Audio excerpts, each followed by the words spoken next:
Oh haleluya. Oh rabashanda namaya ranama shande. Bersamamu aku melewati semua Tuhan. Bersamamu saja Bapa. Oh haleluya. Bersamamu Bapa. Ku lewati semua perkenananmu yang teguhkan hatiku. Engkau yang bertindak, memberi pertolongan. Anugerahmu besar melimpah bagiku. Katakan bersamamu Bapa. Hanya bersamamu aku lewati semua Tuhan. Bersamamu aku sanggup menghadapi apa saja. Perkenanan yang kau berikan padaku itu akan menolong aku untuk melewati semua masalah, semua persoalan, semua pergumulan, semua sakit penyakit ini, semua beban ini. Aku yakin Engkau yang membuat hatiku teguh. Engkau yang membuat aku mampu berjalan. Engkau yang bertindak, memberi pertolongan.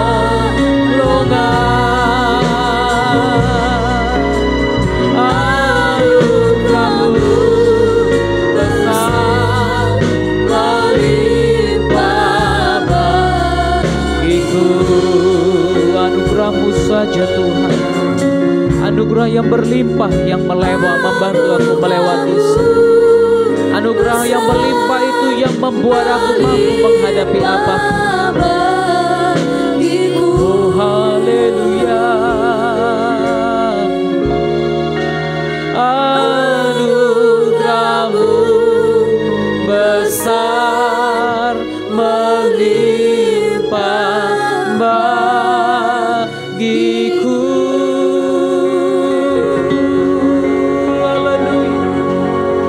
Haleluya. Aku bersyukur Tuhan. Aku bersyukur Tuhan. Kami bersyukur Tuhan. Engkau baik. Engkau sungguh baik. Engkau sangat baik. Dan Engkau akan selalu baik. Terima kasih Tuhan. Kami akan belajar lagi dari firman-Mu pada pagi ini. Tuhan meteraikan dan teguhkan firman-Mu dalam setiap hati. Sehingga kami bukan saja menjadi pendengar firman, tapi juga menjadi pelaku-pelaku firman. Bagi kemuliaan nama Tuhan Yesus Kristus. Urapi hamba-Mu yang tidak ada apa-apanya ini. Aku hanya alat-Mu yang siap untuk Kau pakai. Berbicaralah kepada kami. Dan kami siap mendengar. Berikan kami telinga seorang murid. Dan hati seorang hamba. Terima kasih Tuhan. Dalam nama-Mu yang kudus kami berdoa dan bersyukur. Haleluya. Amin. Amin. Haleluya. Shalom bagi kita semua. Sebelum saya mulai, saya mengingatkan saudara yang punya anak-anak, silakan dibawa ke ruang sekolah minggu, karena ada guru-guru yang akan menolong, yang akan menjaga anak saudara. Ibu-ibunya nggak perlu tinggal di sana, ibu-ibunya bisa kembali ke sini. Percayalah kepada guru-guru sekolah minggu yang ada. Jangan takut. Haleluya. Demikian juga saudara yang punya handphone, tolong di mute dulu. Ya, jaga hadirat Tuhan di tempat ini. Jangan jawab handphone pada waktu Anda sedang beribadah. Kalau Anda berjumpa dengan presiden, saya percaya Anda tidak boleh pegang handphone. Iya kan? Gak boleh. Ya mungkin presiden sekarang berbeda. Pak Jokowi masih boleh masuk handphone ke istana foto-foto lagi selfie ya. Nah, apa saya ingatkan saudara dalam hadirat Tuhan, mari kita konsentrasi kepada firman Tuhan agar saudara diberkati. Haleluya. Kita akan lanjutkan pembahasan firman Tuhan. Minggu yang lalu kita sudah berada di Wahyu pasal yang ke-15 ayat 1 sampai ayat yang ke-4. Nah, sekarang kita akan lanjutkan Wahyu pasal 15 ayat yang ke-5 sampai ayat yang ke-8.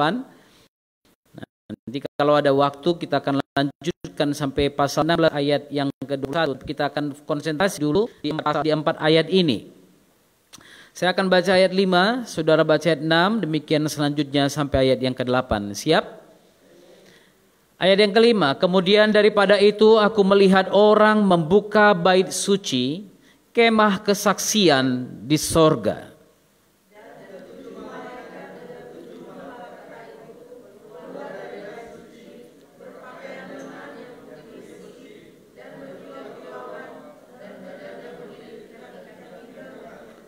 Dan satu dari keempat makhluk itu memberikan kepada ketujuh malaikat itu 7 cawan dari emas yang penuh berisi murka Tuhan, yaitu Tuhan yang hidup sampai selama-lamanya.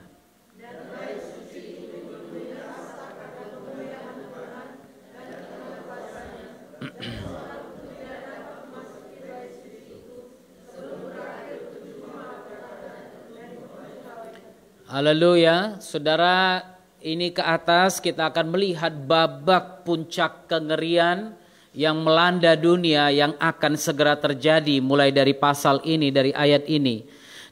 Dimulai dari keluarnya 7 malaikat dengan 7 malapetaka dari dalam bait suci yang disebut sebagai kemah kesaksian. Oke. Nah, kenapa disebut kemah kesaksian? Mungkin ini menjadi pertanyaan bagi kita. Sebelumnya saya mau ingatkan saudara, kita sudah bahas tentang 7 meterai atau 7 segel. Kemudian kita sudah bahas tentang 7 sangkakala. Nah, ada 7 malapetaka terakhir yang akan datang ke dalam dunia, ya, yang disebut dengan 7 cawan murka Tuhan. Ini akan kita lihat. Nah, pertanyaannya di sini, kenapa dikatakan Yohanes, aku melihat orang membuka bait suci, kemah kesaksian di sorga. Nah, saya coba artikan atau tafsirkan kemah ini sebagai tempat di mana kesaksian orang-orang kudus dan berbagai penganiayaan atas umat tebusan Tuhan disingkapkan di sini. Selama ini kesaksian itu tersimpan. Selama ini kesaksian umat Tuhan itu atau masalah, persoalan, pergumulan itu tersimpan. Nah, kemudian di sini ada seorang yang membuka bait suci itu dan di situ ada kemah kesaksian dan terbukalah kemah kesaksian itu. Nah, bayangkan saja apa yang akan terjadi jikalau anak-anak saudara menyampaikan satu kesaksian misalnya tentang perlakuan jahat. Perlakuan tidak adil yang dia terima dari seseorang, dari orang-orang lain. Bagaimana kira-kira reaksi saudara sebagai orang tua? Nah, percayalah di sini gambaran yang sama terjadi. Dalam kemah kesaksian itu ada berbagai kesaksian, ada berbagai kalimat-kalimat doa-doa, pergumulan-pergumulan yang disampaikan oleh orang-orang Kristen, orang-orang percaya kepada Bapa yang di surga. Mereka katakan keluh kesahnya di situ. Oh Tuhan, aku dianiaya, Tuhan aku diginikan, Tuhan aku mengalami cemooh, Tuhan aku mengalami hinaan, Tuhan aku mengalami dan sebagainya. Kemarin kami nonton satu film tentang satu keluarga yang baik hidupnya. Suami istri dengan seorang anak perempuan. Pada waktu anak perempuan ini mulai bertumbuh dewasa, dia baik-baik saja. Masih sampai usia-usia 13-14 tahun, dia baik-baik saja. Lalu kemudian pada usia mulai menanjak dewasa, nah biasa kan orang tua berpikir oh dia kan udah mulai besar, dia mulai ya udah bebaskan aja dia mau kemana. Nah pada waktu itu anak ini gagap saudara, dia tidak bisa bicara dengan baik. Tapi kemudian ayahnya bilang ya udah biar dia mungkin dengan menemukan teman-teman dia akan merasakan sesuatu yang berbeda dan mungkin dia akan pulih setelah itu. Nah anak ini diizinkan pergi ke kota lain, naik kereta, pergi pagi kemudian pulang malam. Ayahnya akan jemput di stasiun kereta api, lalu kemudian ya hal itu berlanjut terus. Sampai satu hari anak ini pergi pagi dan tidak pulang lagi. Lalu kemudian dia pulang beberapa hari kemudian, ayahnya marah, ayahnya tegur dia. Lalu kemudian dia menghilang lagi. Pada waktu dia menghilang ada satu ledakan terjadi di sebuah toko di kota mereka. Dan akhirnya ternyata diketahui anaknya terlibat dengan satu kumpulan teroris. Dan anaknya lah yang ledakan toko tersebut dan memakan korban sampai 3 orang. Nah saudara, hati ayahnya sangat hancur. Dengan berat hati dia menerima kenyataan bahwa putrinya ini menjadi teroris. Tapi satu hal yang saya pelajari dari cerita itu, ayah ini tidak pernah menolak anaknya. Dia bahkan katakan, anakku silakan, gak apa-apa kalau polisi mau tangkap kamu, polisi mau penjarakan kamu, silahkan. Tapi kamu tetap anakku, pulanglah. Pulanglah, dia katakan. Dia menunggu putri kesayangannya itu dengan tekun. Dia tunggu putrinya di stasiun kereta api. Dia sambut, dia pagi dia akan tunggu, siang dia tunggu, malam dia tunggu. Satu hari dia dengar kabar putrinya ini berada di satu komplek, berada di satu daerah yang sangat kumuh. Dia datangi tempat itu, dia cari putrinya, dia tunggu putrinya. Dan pada saat putrinya ini keluar dari tempat itu, dia datang, dia pegang tangan putrinya, dia bilang, kamu tidak boleh lepas lagi dari aku. Saudara, singkat cerita bapak ini meninggal. Sampai akhir hayatnya dia tidak pernah jumpa dengan putrinya. Walaupun akhirnya memang putrinya datang dan mengunjunginya di kuburan tersebut. Tapi semuanya terlambat. Tapi apa yang mau saya katakan kepada saudara? Gambaran Bapa di sorga seperti itu. Haleluya. Firman Tuhan katakan, jikalau kamu yang jahat tahu memberikan pemberian yang baik kepada anak-anakmu, apalagi Bapamu yang di sorga. Haleluya. Dia tahu dia akan memberikan yang baik kepada mereka yang meminta kepadanya. Kalau manusia yang jahat bisa memperlakukan anaknya seperti itu, bayangkan bagaimana Bapa di surga. Terlepas dari nakal atau tidaknya anaknya ya. Terlepas dari mungkin jahat atau baik seorang anak itu, dia tetap anak dari bapaknya. Haleluya. Demikian juga dengan kita. Walaupun terkadang kita nakal, betul kan? Baik-baik semua di sini. Kadang-kadang nakal kan? Kadang-kadang nggak tertib kan? Betul nggak? Ada yang tertib, ada yang nggak tertib, ada yang disiplin, ada yang nggak disiplin, iya kan? Kadang-kadang kita percaya, ada yang nggak percaya dengan apa yang dikatakan Bapa. Firman Tuhan katakan apa? Dia percaya, kadang-kadang dia nggak percaya. Dia memberontak.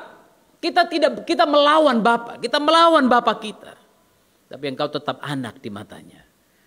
Haleluya. Engkau tetap anak di matanya. Jangan senang dulu ya. Cuma saya mau katakan engkau tetap anak di matanya karena apa? Tidak seorang pun yang bisa menjamah biji matanya. Firman Tuhan katakan, coba lihat Zakaria pasal 2 ayat yang ke-8. Zakaria pasal 2 ayat yang ke-8. Sebab beginilah firman Yahweh Tuhan semesta alam yang dalam kemuliaannya telah mengutus aku mengenai bangsa-bangsa yang telah menjarah kamu. Sebab siapa yang menjamah kamu berarti menjamah biji matanya.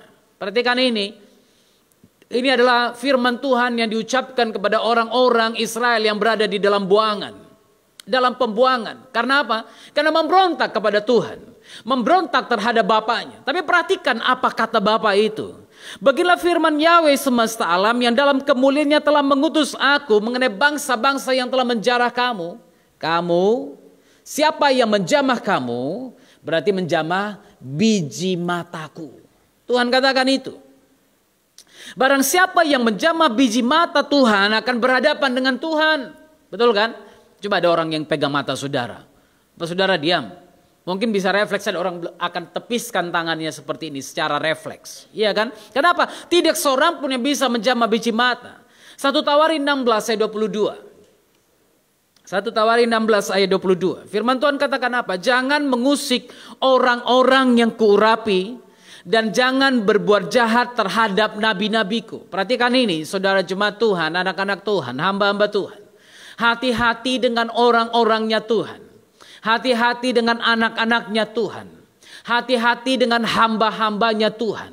Jangan pernah mengusik mereka. Saudara mengerti apa arti kata mengusik? Mengganggu mereka. Mungkin waktu dia lewat ya diusik, diganggu gitu, disentil saudara, atau diceritain, difinain. Firman Tuhan kata jangan usik orang-orang yang kurapi. Jangan berbuat jahat terhadap nabi-nabiku. Dan saya percaya ini bukan hanya kepada nabi-nabi, bukan kepada hamba-hamba Tuhan saja, tapi juga kepada orang-orang yang percaya. Orang-orang benar yang ikut, yang hidup dalam firman Tuhan. Firman Tuhan ingatkan jangan usik mereka. Jangan usik anak-anakku ini. Kalau anak-anakku salah, mereka akan berurusan dengan aku. Haleluya. Kalau anak-anakku bandel, memberontak, tidak benar, mereka akan berurusan dengan aku. Jangan usik mereka. Ada hamba Tuhan yang Anda lihat tidak benar, diam. Diam, jangan ceritain hamba Tuhan itu. Ada hamba Tuhan yang Anda lihat mungkin jatuh, diam. Sampaikan kepada dia, Pak, Bapak harus bertobat. Firman Tuhan katakan kalau dia nggak mau dengar, panggil 2-3 orang saksi. Ingatkan dia. Kalau tidak juga di hadapan jemaat, tapi ya kalau tidak pun sudah diamkan saja, urusan dia dengan Tuhan. Jangan mengusik dia. Karena bagaimanapun dia adalah hamba Tuhan. Haleluya. Lepas dari Anda tahu dia diurapi atau tidak diurapi, dia adalah hamba Tuhan. Iya kan? Kadang-kadang kan ada hamba yang diangkat sendiri dan yang mengangkat dirinya sendiri. Iya kan? Tapi Anda mungkin gak perlu tahu urusan itu. Oh, dia ini kan dia mengangkat dirinya sendiri, itu bukan urusanmu. Bukan urusanmu. Tuhan yang tahu itu. Haleluya. Karena itu jangan mengusik orang-orang yang diurapi Tuhan. Jangan mengusik anak-anak Tuhan. Dalam Amsal 24 ayat 15 dikatakan apa? Jangan mengintai kediaman orang benar seperti orang fasik. Jangan merusak rumahnya. Hati-hati saudara. Engkau tidak tahu orang yang duduk di sampingmu adalah orang benar atau tidak. Engkau tidak tahu orang yang ada di sebelah rumahmu atau dia orang benar atau tidak. Haleluya. Jangan kepo. Jangan mengintai. Ada apa di rumahnya? Kok ada mobil datang? Ada tulisan tagihan kredit di belakang mobil itu katanya. Dia udah gak bayar kredit rumah ini. Jangan usik, jangan mengintai. Haleluya. Anda gak tahu mungkin yang datang itu saudaranya sedang berkunjung, kebetulan bawa mobil penagih kredit. Ngapain Anda kepo? Iya kan? Ngapain, apa urusan Anda? Kok di foto-foto lagi depan rumahnya? Ya mungkin dia mau jual rumahnya. Mungkin dia mau perbaiki rumahnya. Mungkin dia mendekorasi rumahnya. Mungkin dia mau renovasi. Iya kan? Biarkan aja, jangan mengintai. TV besar masuk ke rumah orang. Dari mana lagi dia dapat uang ini beli TV gini besar? Jangan mengintai kediaman orang benar seperti orang fasik. Jangan. Kenapa? Air matanya, keluh kesahnya, pergumulannya tersimpan dalam kemah kesaksian itu. Haleluya. Hati-hati. Jangan merusak rumahnya. Anda sampaikan sesuatu yang salah, rumah tangganya hancur. Anda sampaikan sesuatu yang tidak benar kepada istrinya. Aku lihat suami kau jalan sama perempuan lain semalam. Ya kebetulan di mall perempuan jalan di samping dia. Iya kan? Suaminya sambil pakai bluetooth. Iya, dia cakap-cakap sama cewek itu sambil jalan. Dia pakai bluetooth. Sambil jalan di sampingnya ada cewek cantik pula gitu kan. Di foto. Istri bilang, aku lihat, kawanku bilang, kawanku saksikan sendiri. Akhirnya apa? Engkau merusak rumah orang itu. Makanya firman Tuhan Amsal 24:15 katakan, jangan merusak rumahnya dengan kesaksianmu yang tidak benar. Oke? Sebab 7 kali orang benar jatuh, namun ia bangun kembali. 7 kali Anda boleh jatuh, tapi bersama dengan Tuhan, kalau Anda pulih, Anda bertobat, Anda bisa bangkit kembali. Tapi orang fasik akan roboh dalam bencana. Tapi saudara, semua itu juga bukan berarti Tuhan diam dengan dosa-dosa kita. Bukan berarti Tuhan diam dengan kesalahan-kesalahan yang Anda buat. Walaupun Anda biji matanya, tapi Dia akan izinkan engkau melewati masalah. Dia akan mengizinkan Anda melewati setiap konsekuensi dari pilihan yang Anda ambil. Haleluya. Jadi jangan berpikir Anda bisa bebas berbuat salah. Kita udah bahas tentang Amsal Ibrani 10:26 kemarin itu. Beberapa kali saya sudah sampaikan ini. Jangan berpikir karena ada kesempatan kita bisa kapan saja datang ke minta ampun dosa. Jangan berpikir seperti itu. Anda harus tahu bahwa setiap kita punya kesempatan untuk minta ampun dosa, tapi jangan senang hidup dalam dosa. Orang Israel Tuhan berikan, itu contoh besar bagi kita. Dalam keadaan pemberontakan Tuhan harus menghukum dia. Apakah seorang anak yang memberontak, anak yang bandel, anak yang jahat, anak yang tidak mau dengar-dengaran, orang tuanya akan diam? Gak mungkin kan? Makanya saya katakan kalau anak Anda bandel, masa Anda diam? Itu akan menjadi malapetaka bagi Anda satu hari nanti. Itu sebabnya firman Tuhan katakan tongkat disediakan bagi anak. Agar apa? Agar dia bisa hidup dengan benar satu hari nanti. Orang tua yang takut, yang tidak mau pukul anak dengan tongkat, dia tidak menyayangi anaknya. Apalagi kalau anak yang salah. Jangan kalau nggak ada salah pukul juga gitu kan. Lagi senang-senang tiba-tiba ambil tongkat pukul. Ketawa terus kau, ya kan? Kan ada orang tua yang agak-agak gini, saudara. Dia ketawa-ketawa sama anaknya, tiba-tiba dia pukul anak. Ketawa terus kau, kalau ketawa jago kali kau. Iya kan? Cobalah pikir kan, mungkin anak pikir, mamaku udah sinting lah ini memang. Sedang ketawa pun dia kayak gitu katanya. Hati-hati saudara, jangan membuat anakmu berduka juga. Kalau anak salah, hukum dia. Kalau anak benar, anak baik, anak berbuat sesuatu yang terpuji, puji dia. Kadang-kadang orang tua jago kali untuk menghukum anak. Jago kali mencela anak. Tapi anak buat baik, nggak pernah dipuji. Anak itu pun gitu juga. Anak orang dibandingkannya dengan anak dia. Dia udah datang bawa bangga, mak, nilaiku 75, mak. Ini setengah mati. Setengah mati dia bawa 75. Alah, baru 75, udah sok kali kau. Tetangga itu 95, 98, 99,5. Kau baru 75 udah sok. Hargai 75-nya itu. Haleluya. Hargai, jangan cuma tegur dia, jangan cuma pukul dia, tapi hargai apa yang sudah dia buat. Haleluya. Karena mungkin bukan di situ bakatnya. Jangan bandingkan anakmu dengan anak orang lain. Albert Einstein pernah bilang apa? Sorry, saya masuk sedikit ke sini. Albert Einstein pernah bilang apa? Jangan bandingkan ikan dengan kucing. Karena kalau ikan kamu suruh panjat pohon, dia pasti kalah dengan kucing. Demikian juga kucing kalau suruh berenang pasti kalah dengan ikan. Betul kan? Anak Anda bukan kucing. Anak Anda bukan ikan. Anak Anda bukan anak orang lain. Anak Anda bukan anak tetangga Anda. Haleluya. Apa yang ada dalam diri Anda itu yang turun pada anak Anda. Kalau Anda bodoh, anakmu pun bodoh. Benar, itu genetika. Iya kan? Kalau bapak tidak punya DNA yang bisa memberikan laki-laki kepada anak, maka istri nggak mungkin bisa menghasilkan anak laki-laki. Jadi jangan salahkan istri, jangan salahkan suami, ya kan? Semuanya masing-masing Tuhan ciptakan seperti itu. Ada anak yang tidak bisa nangkap matematika dengan baik, tapi coba arahkan dia ke hal yang lain. Coba arahkan dia ke seni, coba arahkan dia ke yang lain, maka mungkin dia bisa berjaya di situ. Jangan paksakan anakmu seperti orang lain. Tapi kalau anak salah, dia harus ditegur. Sama seperti Tuhan menegur Israel, Tuhan mengingatkan mereka. Itu sebabnya saya katakan, bukan berarti kalau Tuhan ampuni Anda, Tuhan ampuni kita, bukan berarti kita bebas berbuat dosa sesuka hati. Itu sebabnya barang siapa yang menjamah biji mata Tuhan akan berhadapan dengan Tuhan. Ya, ada kemah kesaksian di situ dan ayat yang ke-6. Dan ketujuh malaikat dengan ketujuh malapetaka itu keluar dari bait suci.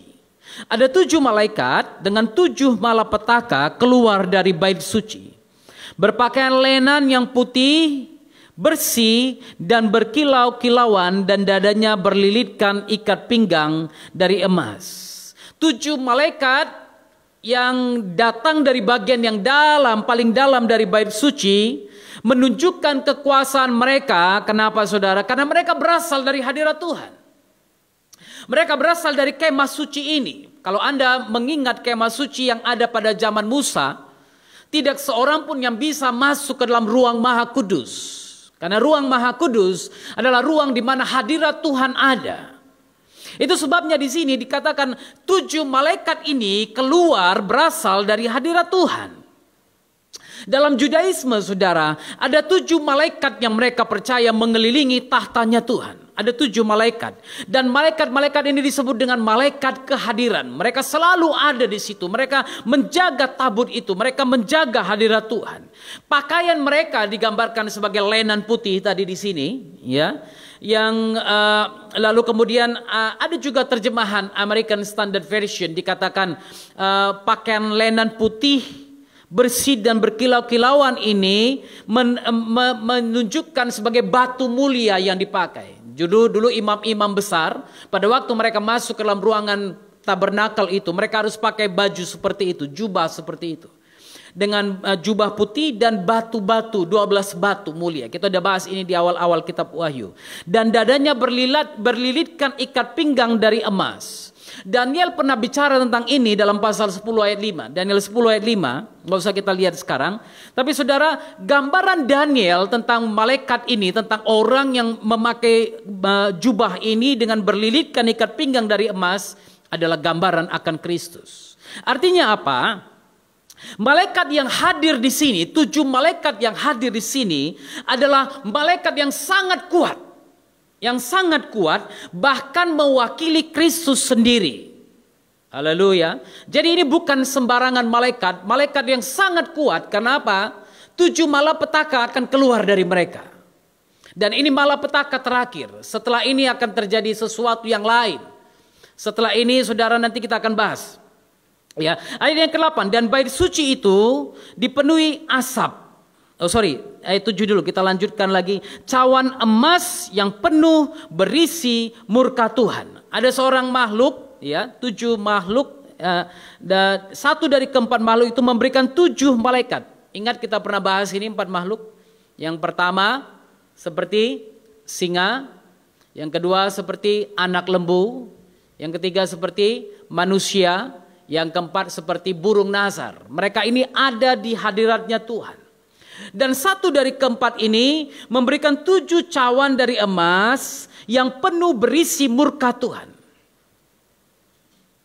Kalau saudara dengar kata murka, maka pasti kalau Anda yang mengerti, Anda akan tahu bahwa ini murka itu bukan hanya sekedar marah atau amarah.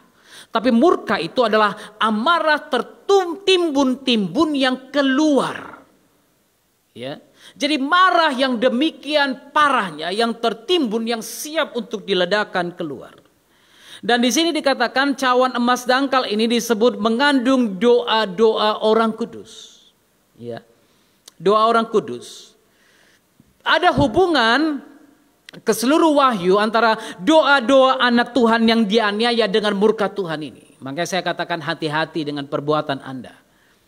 Hati-hati dengan kata-kata Anda kepada orang benar.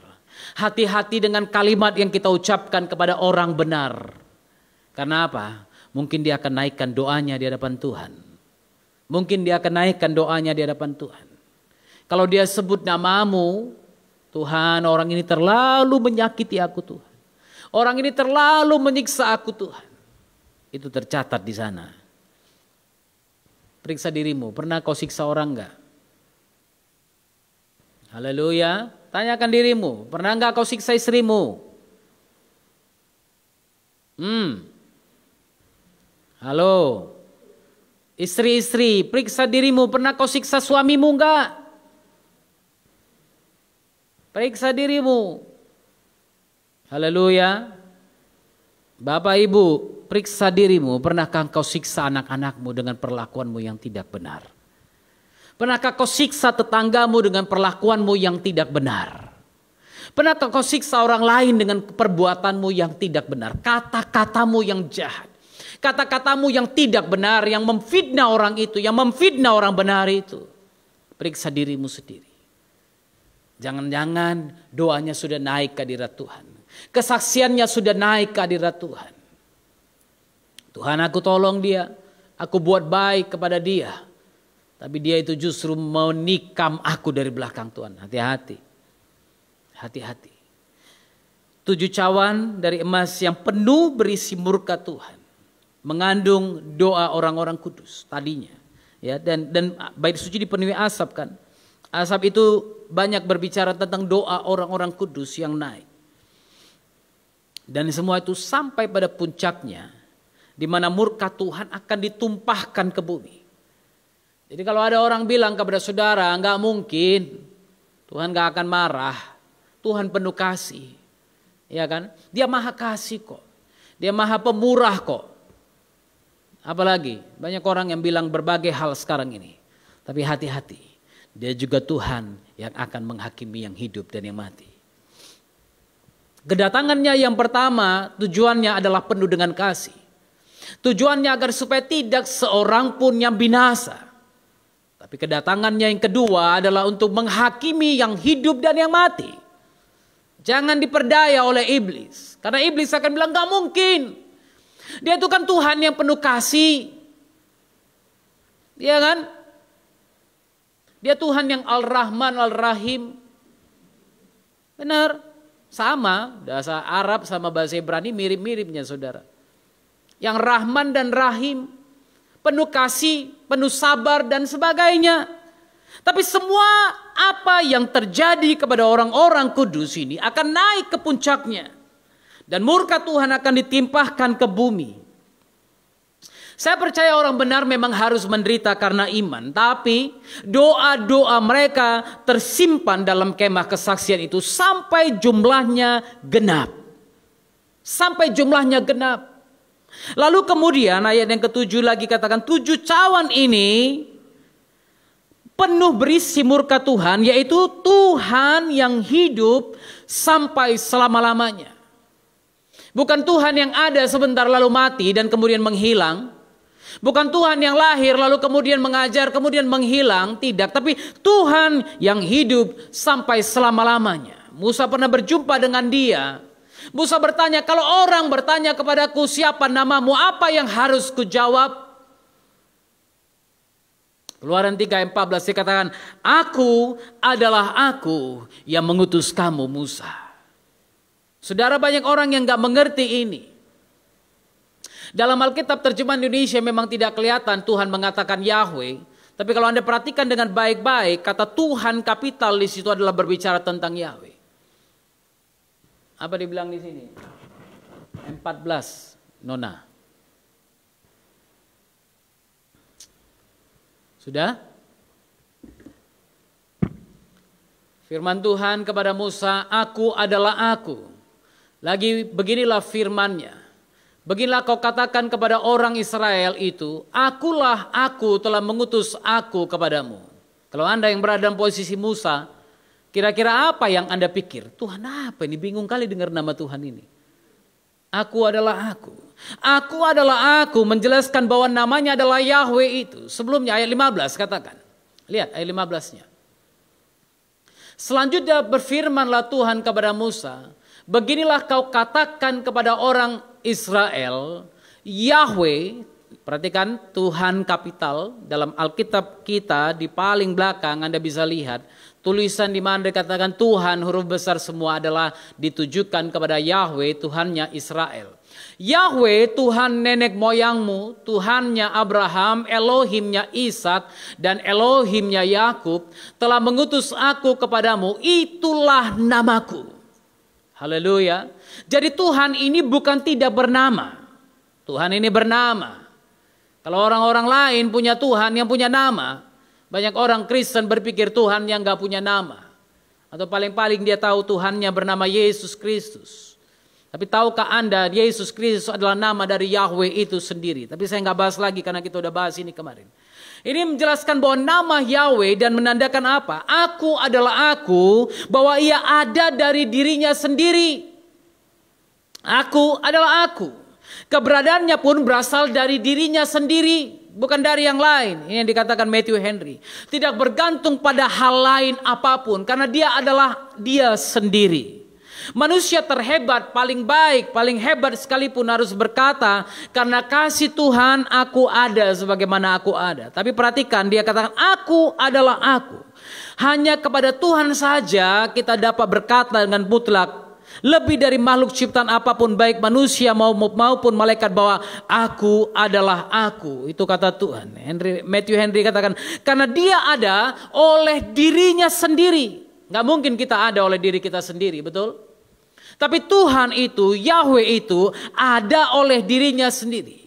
Ia maha mencukupi untuk dirinya sendiri. Itu sebabnya dia bisa mencukupi Anda dan saya. Haleluya. Bagaimana kita tahu dia Tuhan yang mencukupi? Karena sebelum dunia ini ada, dia ada. Haleluya. Semua dunia ini dan apapun yang ada dalam dunia ini terjadi karena dia.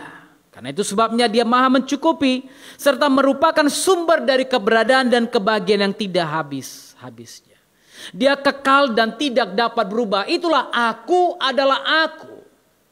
Berbicara tentang kekekalan tanpa ada batasnya.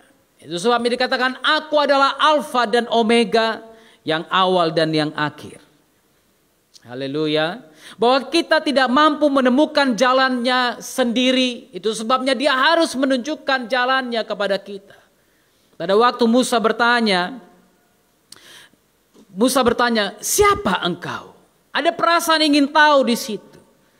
Tapi nama ini menegur perasaan ingin tahu itu. Nggak perlu kau tahu namaku. Cukup berjalan saja. Aku adalah aku.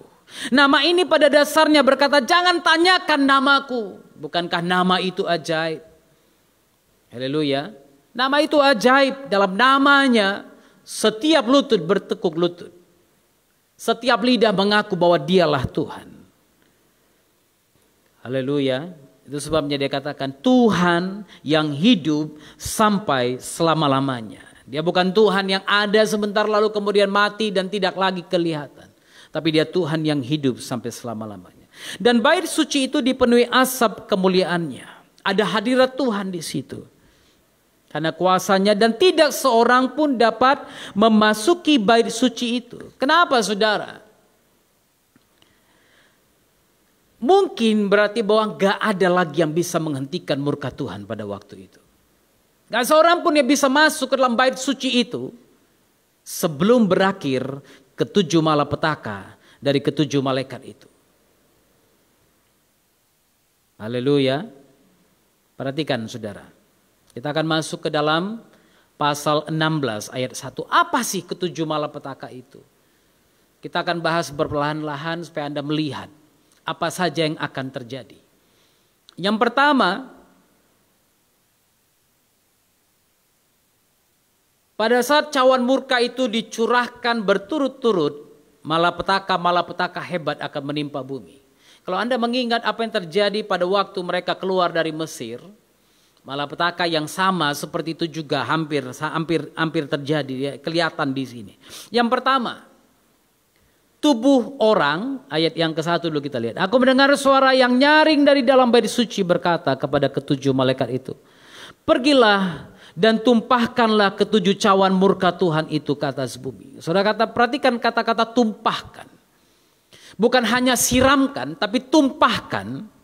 Maka pergilah malaikat yang pertama dan ia menumpahkan cawannya ke atas bumi. Maka timbullah bisul yang jahat dan yang berbahaya pada semua orang yang memakai tanda dari binatang itu dan yang menyembah patungnya.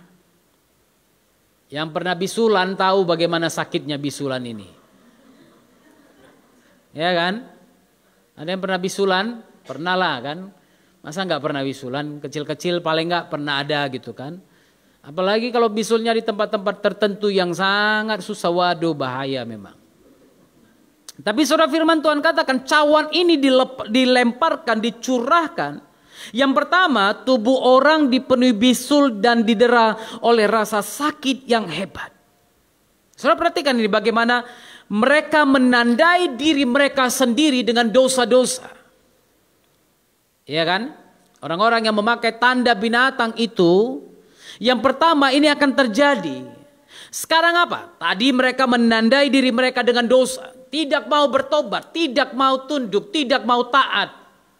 Maka tulah pertama, malapetaka pertama yang akan dilemparkan, dicurahkan lebih bisul ini. Tuhan tandai mereka. Jadi kalau nanti Anda lihat di dunia tiba-tiba orang penuh bisul dan Anda tidak, ketahuilah bahwa mereka sedang menghadapi penghakiman Tuhan. Kalau sekarang jangan dulu bilang. Ya kan? Jangan dulu bilang. Anda lihat orang bisulan, kau udah kena kau. Ini murka Tuhan, cawan Tuhan pertama sudah dicurahkan padamu.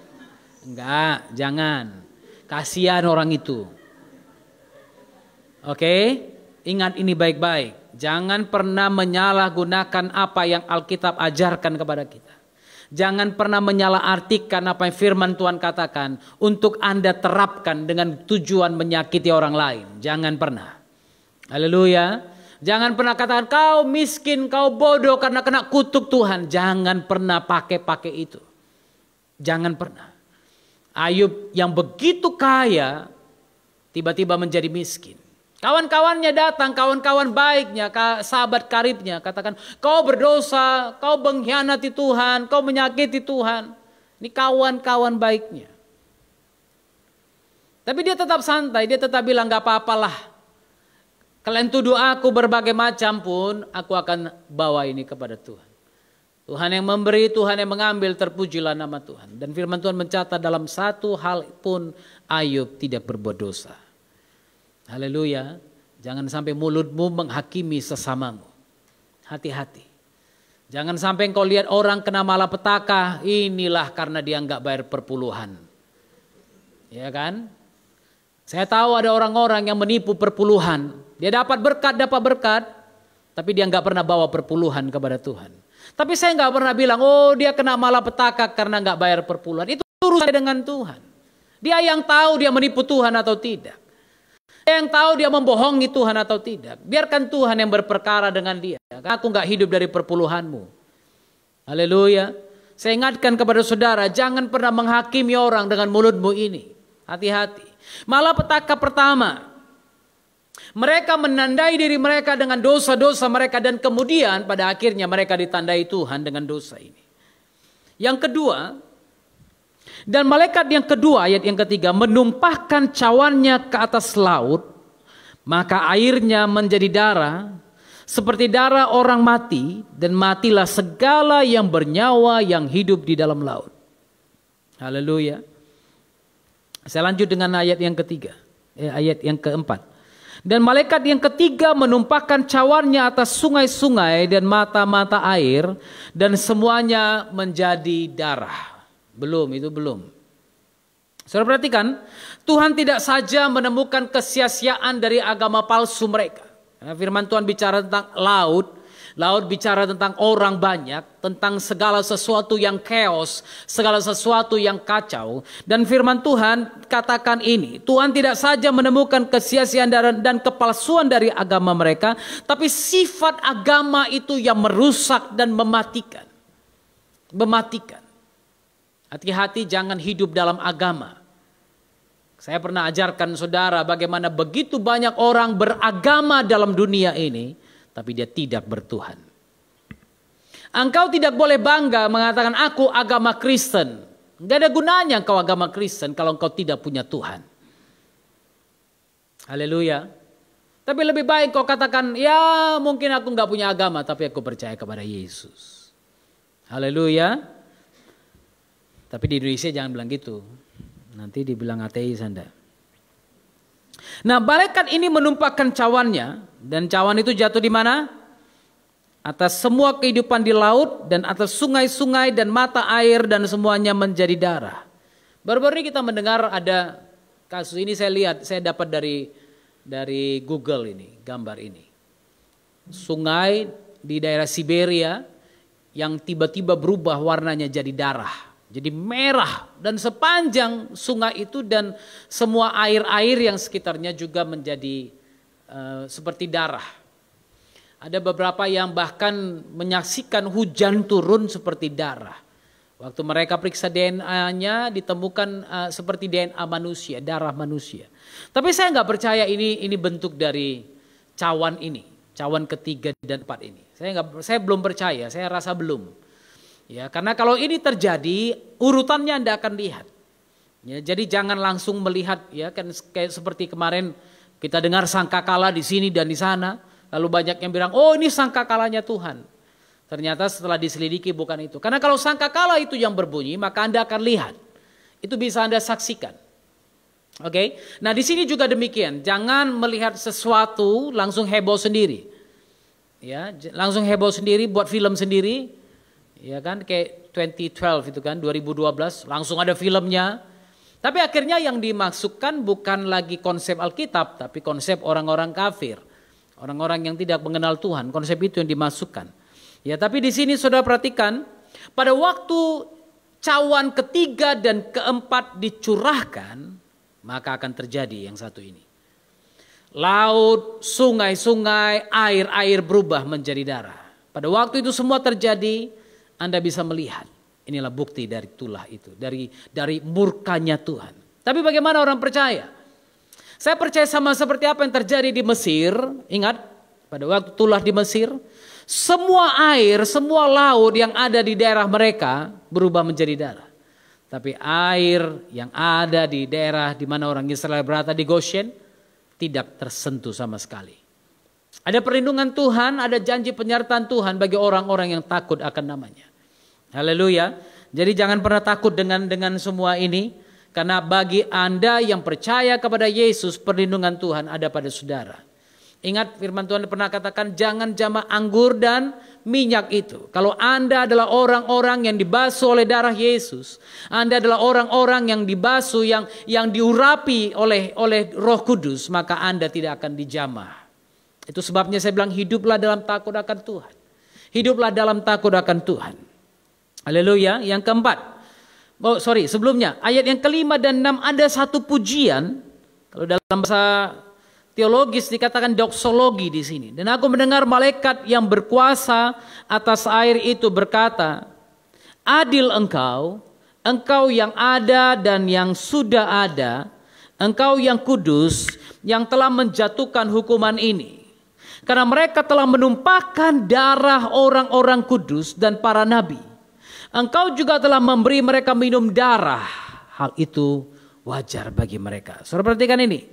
Ada puji-pujian yang dinaikkan di sini, dan apa yang dipakai di sini dalam hal ini malaikat yang berkuasa atas air itu dipakai, yang mengagung-agungkan keadilan Tuhan dalam melakukan pembalasan ini. Mungkin kalau Anda baca ini, Anda akan terkejut karena dia seperti menyetujui penderitaan terjadi kepada orang lain, ya kan? Tapi ini harus terjadi, saudara. Malaikat yang lain juga mengamini apa yang dikatakan oleh malaikat yang keempat itu. Ayat 7. Dan aku mendengar mezbah itu berada, artinya apa? Orang-orang, malaikat-malaikat yang lain yang mengagungkan Tuhan dalam mezbah itu memberikan respon. Malaikat keempat tadi katakan, adil engkau Tuhan, karena engkau telah menjatuhkan hukuman ini. Karena apa? Malaikat itu bilang, mereka telah menumpahkan darah orang kudus dan engkau sekarang beri mereka minum dari darah ini juga. Wajar itu bagi mereka. Malaikat yang lain bilang, amin. Ya Tuhan yang maha kuasa, benar dan adil segala penghakimanmu. Saudara perhatikan, murka Tuhan itu akan datang pada waktunya. Haleluya. Jangan berpikir Tuhan tidak akan menghakimi dunia. Tuhan hanya penuh kasih, tapi dia juga Tuhan yang adil. Tuhan yang benar. Namanya Yahweh Sidkenu. Tuhan yang benar. Artinya apa? Dalamnya ada kebenaran. Tidak ada ketidakbenaran di dalam nama itu. Karena itu jangan bermain-main yang tidak benar kepada Tuhan. Haleluya. Yang keempat, apa yang akan terjadi? Ini yang ke-8. Dan malaikat yang keempat menumpahkan cawannya ke atas matahari, dan kepadanya diberi kuasa untuk menghanguskan manusia dengan api. Panasnya yang gak wajar lagi, saudara. Panas yang tidak wajar akan menghanguskan bumi pada aktivitas normal langit.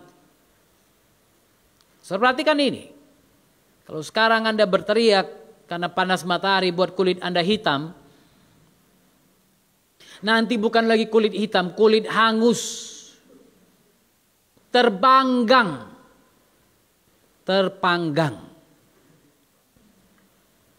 Nanti bisa kecium lah di sebelah, kok wangi kali, wangi daging panggang. Siapa yang lagi manggang? Tuhan lagi manggang di atas rupanya. Iya kan? Yang suka-suka panggang ini, yang penting jangan sampai dipanggang aja lah nanti kan. Tapi firman Tuhan yang bilang, bukan saya yang bilang.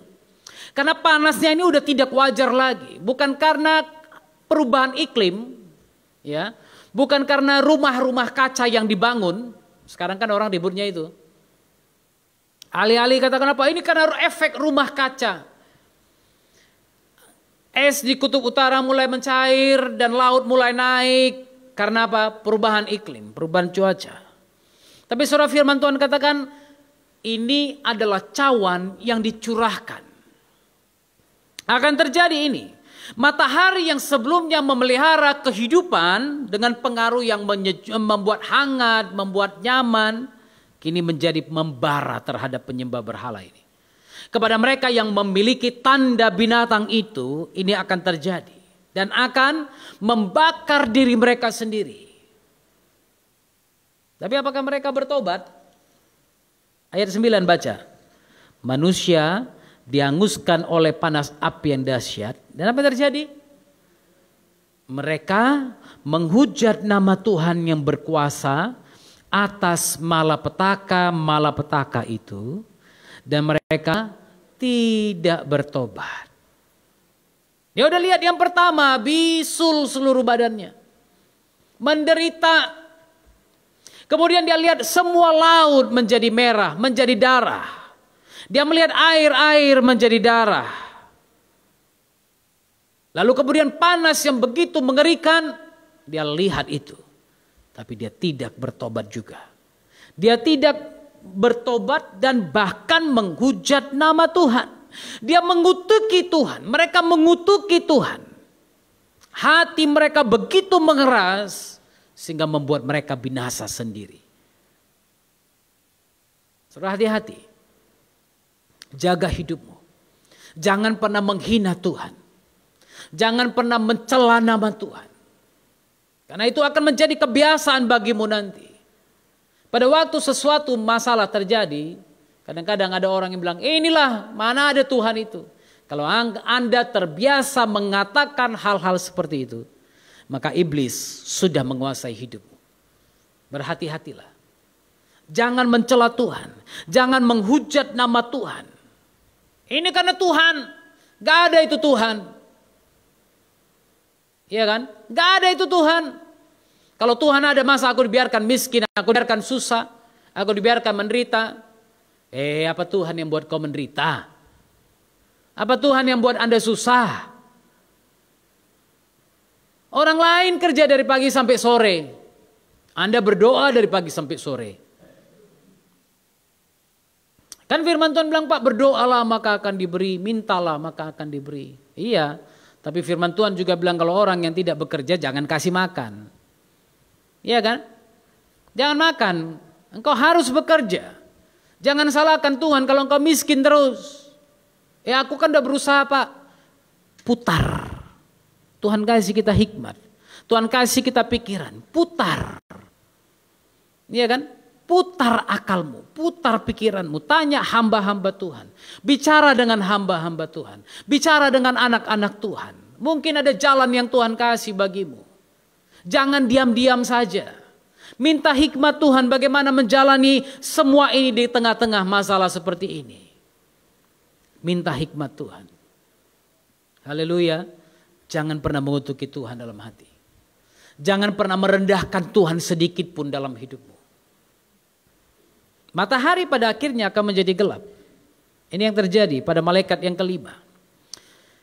Ayat yang ke-10. Dan malaikat yang kelima menumpahkan cawannya ke atas tahta binatang itu. Dan kerajaannya menjadi gelap. Mereka menggigit lidah mereka karena kesakitan. Loh, kok karena gelap kok jadi sakit? Iya, matahari ada untuk apa?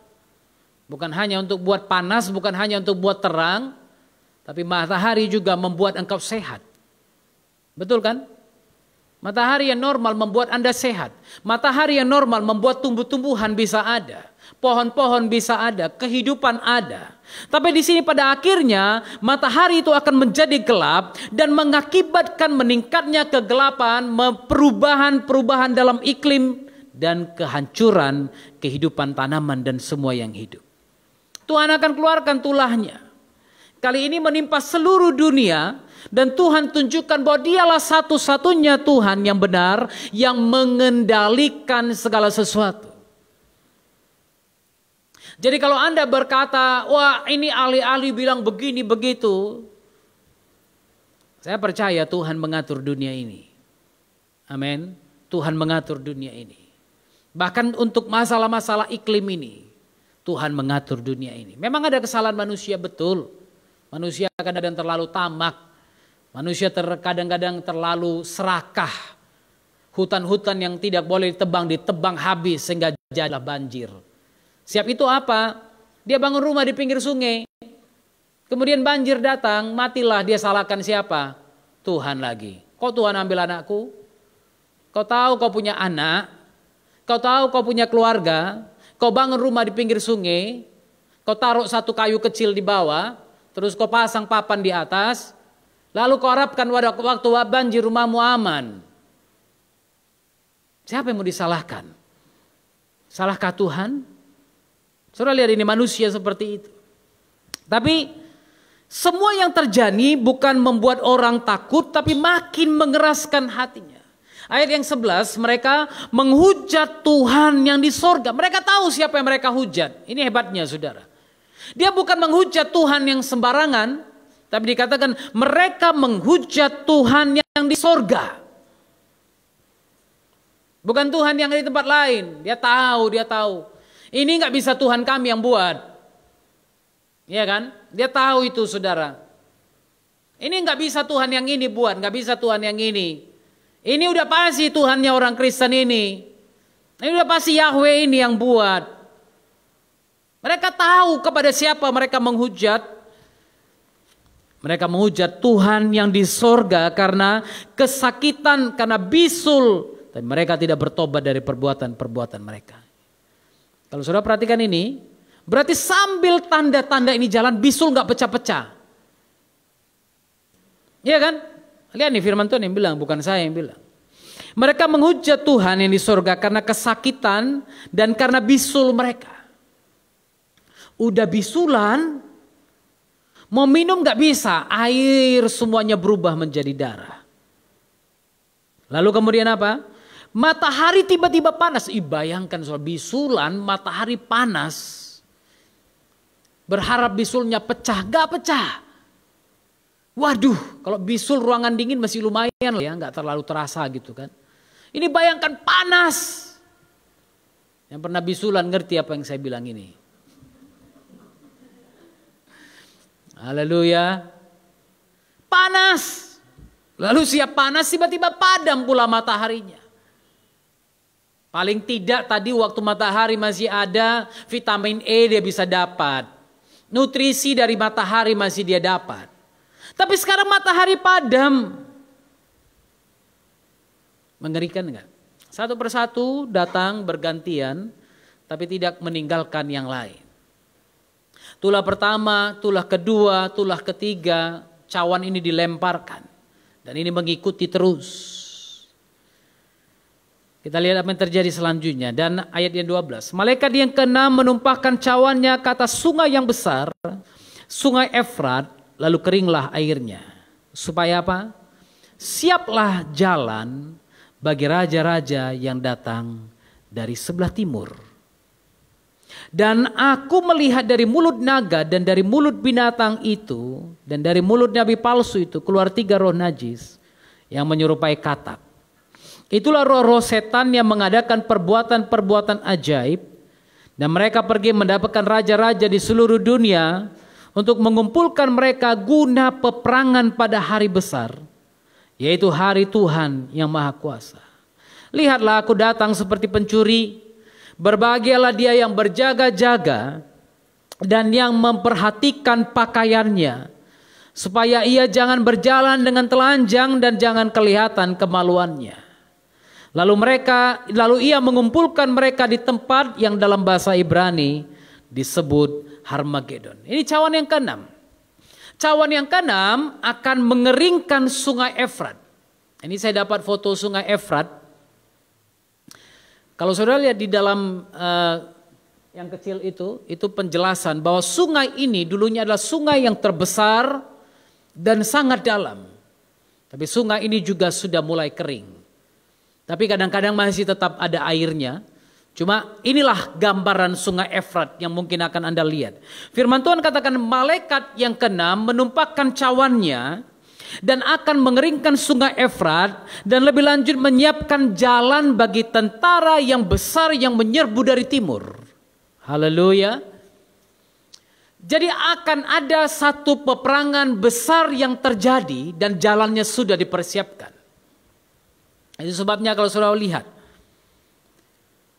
nanti sebelum cawan yang ketujuh, ayat yang ke-17 nanti. Sebelum itu saudara, akan terjadi perang terakhir di satu tempat yang namanya Harmagedon. Harmagedon. Sengaja saya pilihkan gambarnya ini supaya Anda melihat. Ini sudah diketahui mereka. Bangsa-bangsa sudah tahu ini. Pemimpin-pemimpin besar sudah tahu nubuatan Alkitab ini. Kalau Anda orang Kristen yang pegang Alkitab di rumah tidak tahu ini, sayang sekali. Sayang sekali, sungguh malanglah Anda. Seluruh bumi bergoncang kata firman Tuhan.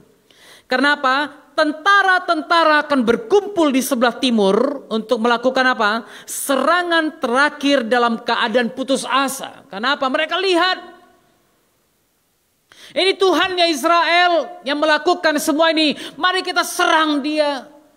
Mari kita habisi dia. Seluruh bumi bergoncang, kota-kota besarnya akan hancur. Kenapa? Peperangan yang maha dahsyat ini akan terjadi. Dan struktur bumi, kontur bumi akan berubah. Pulau-pulau akan menghilang, gunung-gunung akan diratahkan.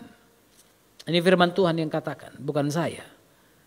Perang ini dan rangkaian tulah cawan ini akan meninggalkan kehancuran yang hampir tidak bisa dipercaya, saudara. Anda sudah dengar beberapa hari belakangan ini keadaan di Myanmar. Benar kan? Anda lihat lebih dari 50 orang sudah terbunuh. Apa yang bisa dilakukan oleh bangsa-bangsa lain? Apa yang bisa dilakukan oleh PBB? Itu baru Myanmar, negara kecil yang bisa melakukan hal itu. Terjadi kudeta, presiden ditawan, ditangkap mereka, lalu tentara mulai keliling. Siapapun yang pakai handphone, siapapun yang pakai internet, mereka akan tangkap. Saya kebetulan ada melayani beberapa orang di Myanmar. Jadi secara Zoom, saya selalu melayani mereka pagi-pagi melalui Zoom. Jam 5 pagi saya sudah melayani mereka melalui Zoom. Dan saudara, saya dengar kesaksian-kesaksian dari mereka. Bagaimana mereka mengalami semua ini. Saya tanya sempat beberapa hari mereka hilang. Gak pernah, saya tanya bagaimana keadaan. Gak pernah terjawab selama beberapa hari. Ini terjadi pada masa ini, bayangkan pada masa nanti.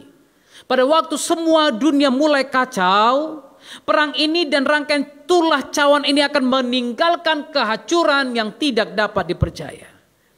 Yesus katakan itu dalam Matius pasal 24 ke atas. Kalau kedatangannya tidak dipercepat, maka tidak ada satupun manusia yang akan bertahan hidup. Haleluya. Itu sebabnya berdoa supaya Tuhan cepat datang. Bagaimana caranya Tuhan datang? Kalau Anda tidak menginjil, Tuhan tidak akan datang. Itu sebabnya Matius 24 ayat 14 katakan apa? Injil kerajaan ini harus diberitakan ke seluruh dunia, barulah tiba kesudahannya. Namun begitu pun dalam Wahyu kita sudah pelajari, ada malaikat-malaikat yang akhirnya diutus karena apa? Orang Kristen malas menginjil. Kita malas menginjil. Ada orang sakit di samping rumah pun gak bisa buka mulut, aku doakan ya. Ada orang menderita di samping rumah, tidak bisa menunjukkan kasih Kristus kepada orang lain. Susah menginjil. Ingat, menginjil bukan berarti Anda bawa Alkitab. Saya nggak suruh saudara pergi ke rumah orang bawa Alkitab baca. Kau dengar ya firman Tuhan bilang ini ya. Enggak. You are the open gospel. Anda adalah Injil terbuka itu. Yang dilihat dan dibaca orang dalam kehidupan sehari-harimu. Engkau Injil yang terbuka itu. Paulus tulis itu dalam Roma. Kalau saya nggak salah Roma atau 1 Korintus. Engkaulah surat terbuka. Engkaulah Injil terbuka. Orang lihat Anda. Memberitakan Injil bukan berarti Anda harus bawa Alkitab. Rasul-rasul nggak punya Alkitab pada waktu itu. Gereja mula-mula nggak punya Alkitab untuk ditenteng-tenteng pada waktu itu. Tapi mereka simpan di sini. Makanya Daud bilang, bagaimana seorang muda menjaga hidupnya bersih? Dengan menyimpan firman Tuhan dalam hatinya. Haleluya. Pikiran ini adalah hatimu. Kalau pikiranmu bersih, hati bersih. Pikiran kotor, hati pasti kotor. Haleluya. Itu sebabnya saudara, jadilah saksi Tuhan. Beritakan Injil Kristus. Karena masalah yang akan datang, malapetaka yang akan datang sangat mengerikan. Jangan sampai ada orang lain yang kau kasihi menderita karena itu. Saya percaya kita yang diselamatkan Tuhan tidak akan mengalami ini. Akan dilindungi Tuhan, akan dijaga Tuhan. Haleluya. Kata Harmagedon ini di dalam ayat 16 ditemukan cuma sekali ini dalam Alkitab. Cuma di Wahyu 16 ayat 16 ini. Dan Harmagedon ini terdiri dari dua kata, Har dan Magedo atau Megido. Har itu artinya gunung, Megido itu artinya kota bagian selatan, bagian utara Israel kuno. Jadi Harmagedo itu gunung Megido yang berada di sebelah utara Israel kuno.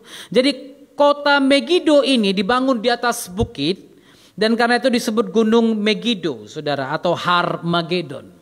Nah, tentara bumi akan berkumpul di sini pada hari-hari terakhir dan mereka akan menghadapi kekalahan total dari sang raja itu yang akan turun dari surga. Jadi di sini Kristus sendiri akan berperang melawan mereka.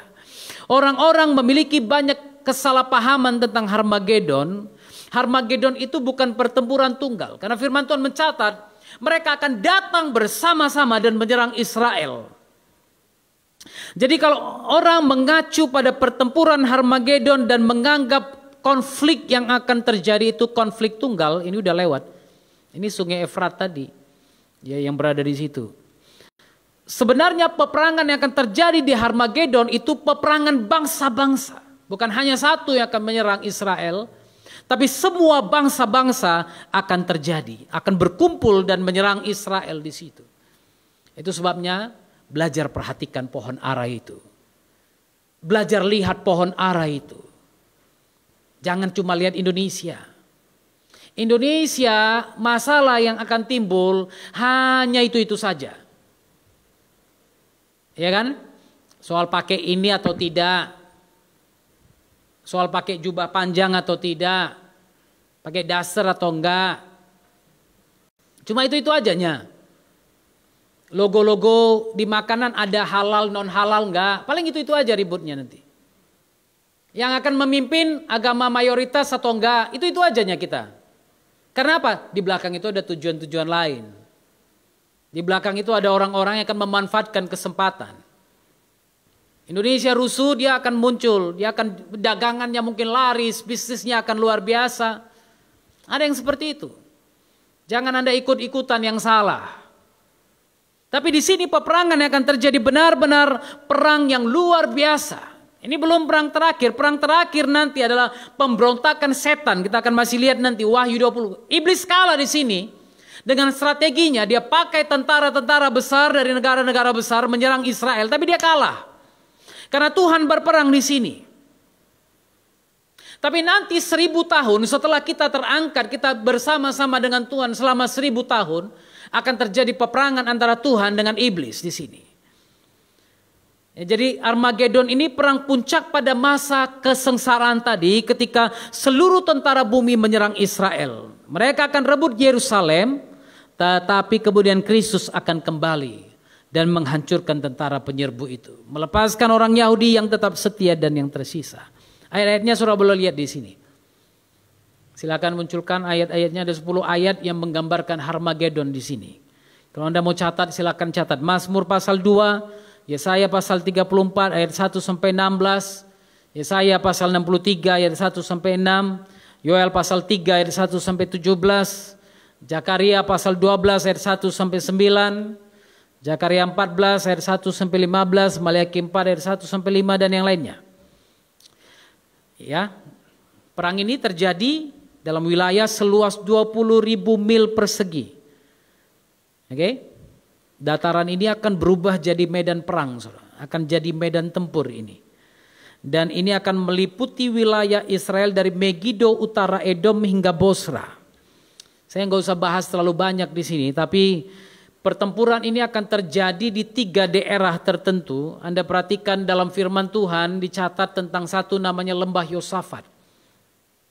Lembah Yosafat ini dalam Yoel 3 disebutkan ayat 12 dan ayat yang kedua. Ya, di sini akan terjadi peperangan besar itu, lalu kemudian di dataran yang bernama Esdraelon, dikenal juga dengan Lembah Yizreel. Lalu kemudian ada satu tempat namanya Bosa Edom. Di sini juga akan terjadi peperangan. Itu ada beberapa titik, saudara. Dan pada masa itu tidak seorang pun yang bisa bertahan kalau Tuhan tidak segera datang. Berhati-hatilah, berdoalah agar Kristus datang. Haleluya. Dan kitab suci menyatakan pada saat mereka berkumpul di Israel, mereka akan lihat Tuhan datang dari surga. Dan mereka akan melihat Tuhan sendiri menaklukkan mereka. Ini pernah terjadi, saudara. Pada tahun 1948, pada waktu Israel mau menjadi satu negara, ada 7 hari perang berturut-turut terjadi. Dan pada masa itu, Israel tidak punya perlengkapan apapun. Anda boleh searching di Google apa yang terjadi pada waktu itu. Tentara-tentara musuh tiba-tiba lari meninggalkan Israel. Tank-tank mereka semua terbiarkan di situ. Itulah yang diambil oleh Israel untuk menjadi alat perang mereka pada waktu itu. Kenapa? Menurut banyak saksi, mereka melihat seorang malaikat tinggi berada di atas di sana memegang pedang berperang bagi Israel. Ini sejarah mencatat pada tahun 1948 pada waktu Israel berusaha menjadi satu negara. Tuhan berperang bagi mereka. Dan ini akan terus terjadi. Saya merefresh ulang ingatan saudara.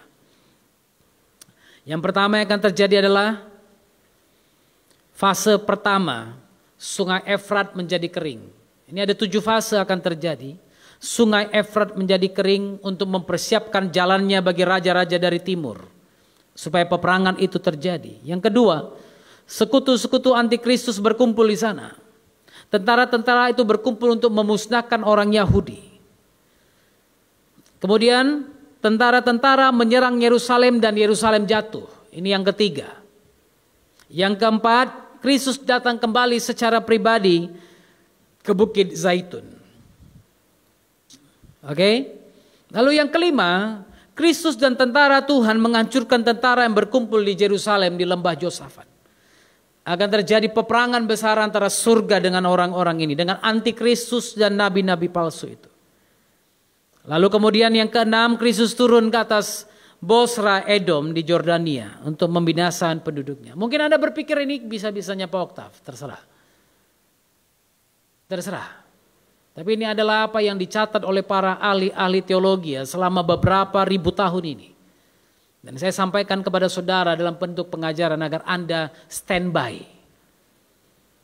Saudara punya TV kan? Apakah Anda tiap hari matikan cabut colokannya? Enggak kan? TV saya tidak pernah saya cabut colokannya.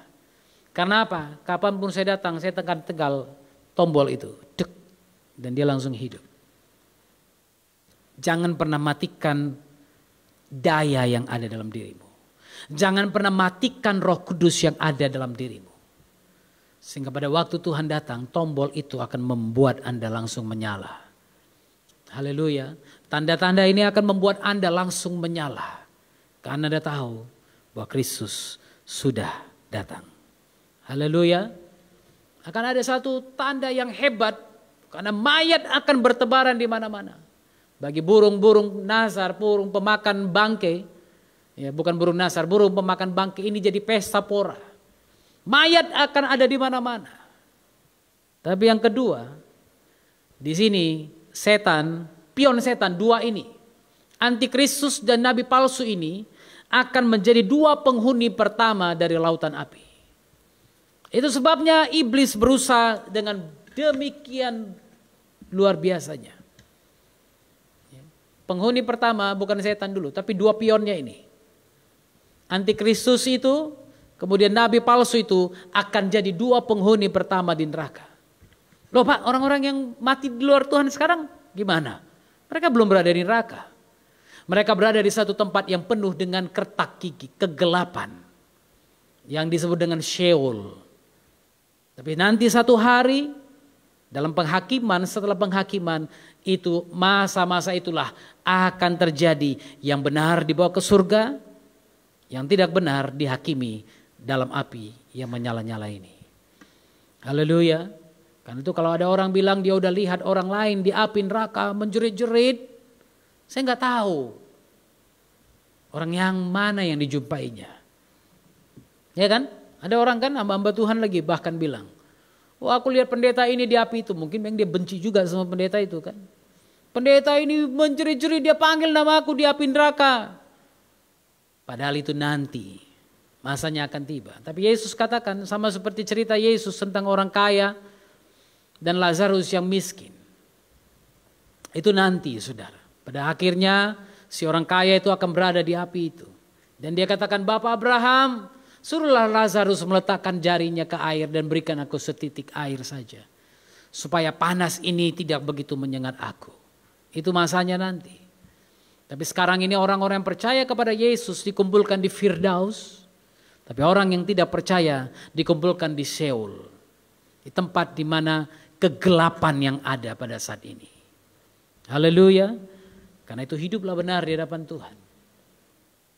Tanda-tanda telah nyata, hujan akhir telah tiba.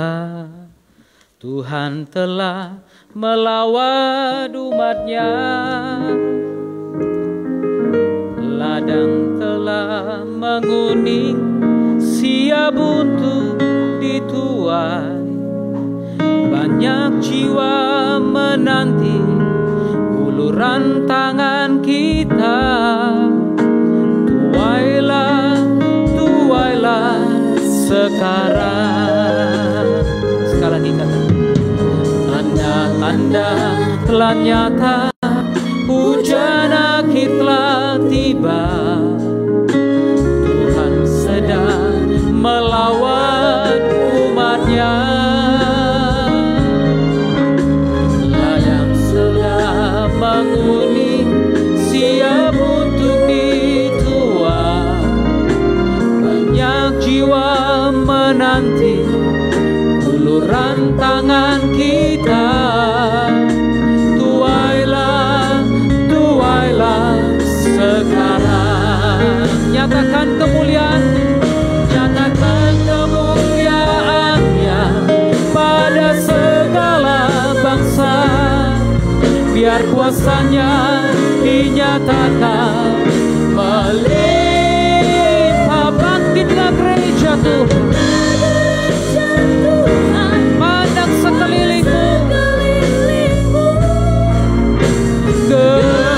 Generasi ini selamatkan ya Tuhan. Ini doaku. Tanda-tandanya sudah nyata. Tanda-tandanya sudah kelihatan.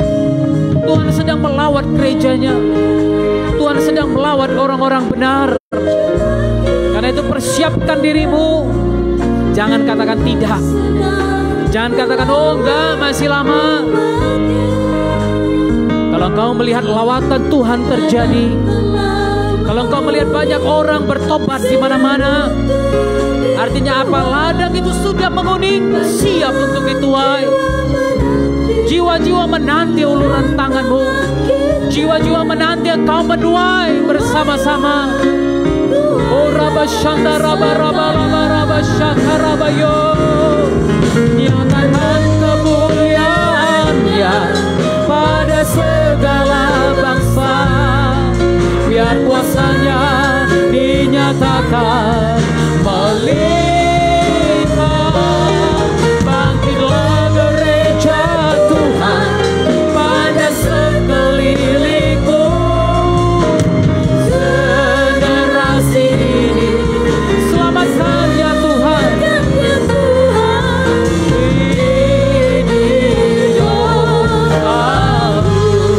Nyatakan kemuliaan-Mu pada segala bangsa. Biar kuasa-Nya dinyatakan melimpah.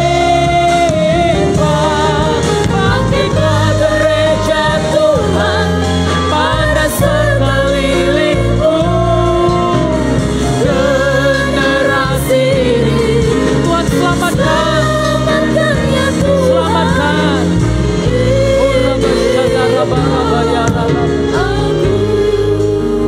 Pandang sekelilingmu, pandang tuayan yang sudah menguning itu.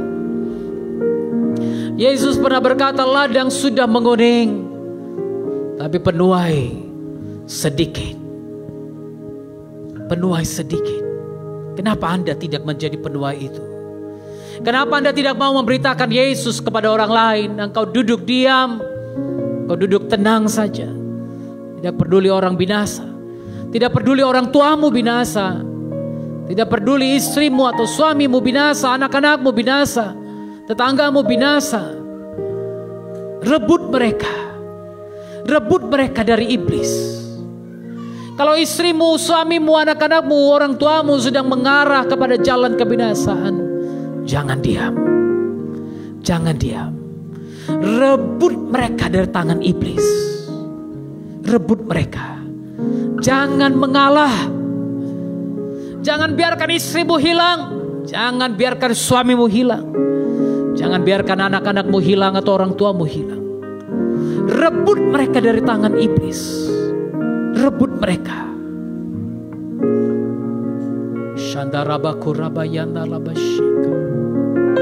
Masalah akan semakin banyak. Cawan demi cawan akan ditumpahkan. Tapi perlindungan Tuhan atas orang-orang percaya selalu tampak, selalu kelihatan. Karena itu saudara, inilah saatnya. Jangan sampai engkau melihat mereka menderita satu hari nanti. Ini saatnya kita rebut mereka. Ini saatnya kita bawa mereka kembali kepada Kristus. Hari ini kita akan menikmati tubuh dan darah Kristus. Kristus itu mati di kayu salib agar engkau dan saya memperoleh kehidupan. Darah yang tercurah itu Dia berikan bagimu dan bagiku agar engkau dan aku dikuduskan dan diselamatkan.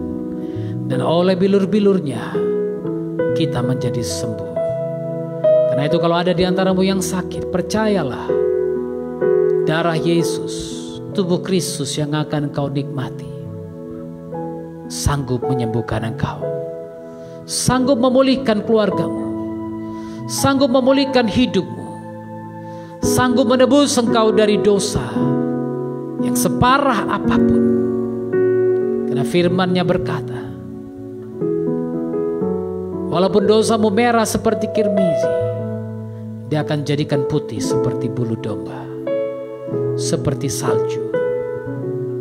Saya akan bacakan firman Tuhan dari 1 Korintus pasal yang ke-11 ayat 23 sampai 32. Sebab apa yang telah kuteruskan kepadamu telah aku terima dari Tuhan, yaitu bahwa Tuhan Yesus pada malam waktu Ia diserahkan mengambil roti, dan sesudah itu Ia mengucap syukur atasnya, Ia memecah-mecahkannya dan berkata, inilah tubuhku yang diserahkan bagi kamu. Perbuatlah ini menjadi peringatan akan aku. Demikian juga Ia mengambil cawan sesudah makan, lalu berkata, cawan ini adalah perjanjian baru yang dimeteraikan oleh darahku. Perbuatlah ini setiap kali kamu meminumnya, menjadi peringatan akan aku. Sebab setiap kali kamu makan roti ini dan minum cawan ini, kamu memberitakan kematian Tuhan sampai Ia datang. Jadi barang siapa dengan cara yang tidak layak makan roti atau minum cawan Tuhan, ia berdosa terhadap tubuh dan darah Tuhan. Karena itu hendaklah tiap-tiap orang menguji dirinya sendiri, dan baru sesudah itu ia makan roti dan minum dari cawan itu. Karena barang siapa makan dan minum tanpa mengakui tubuh Tuhan, ia mendatangkan hukuman atas dirinya. Sebab itu banyak di antara kamu yang lemah dan sakit, dan tidak sedikit yang meninggal. Kalau kita menguji diri kita sendiri, hukuman tidak menimpa kita. Tetapi kalau kita menerima hukuman dari Tuhan, kita dididik supaya kita tidak akan dihukum bersama-sama dengan dunia. Mari uji dirimu sendiri, uji dirimu sendiri. Baru sesudah itu makan roti dan minum dari cawan itu.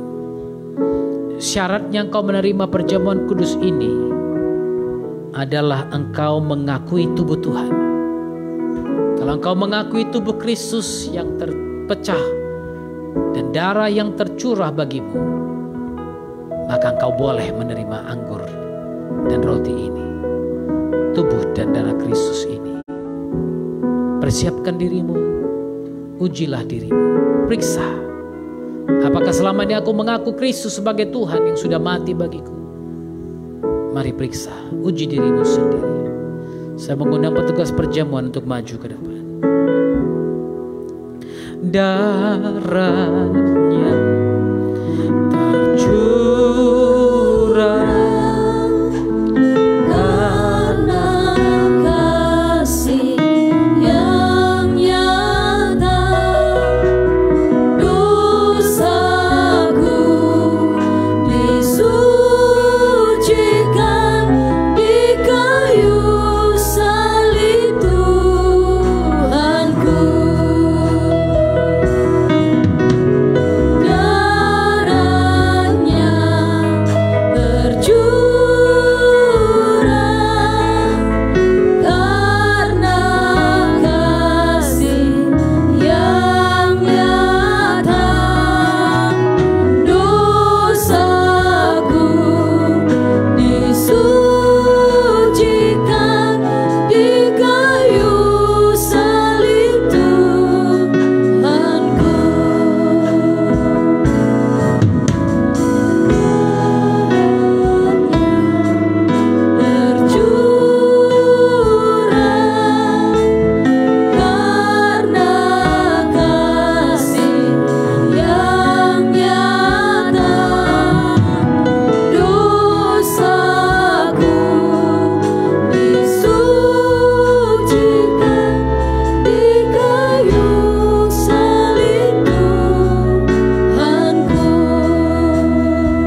ketika mereka sedang makan, Yesus mengambil roti, mengucap berkat, memecah-mecahkannya, lalu memberikannya kepada murid-muridnya dan berkata, "Ambillah, makanlah, inilah tubuhku."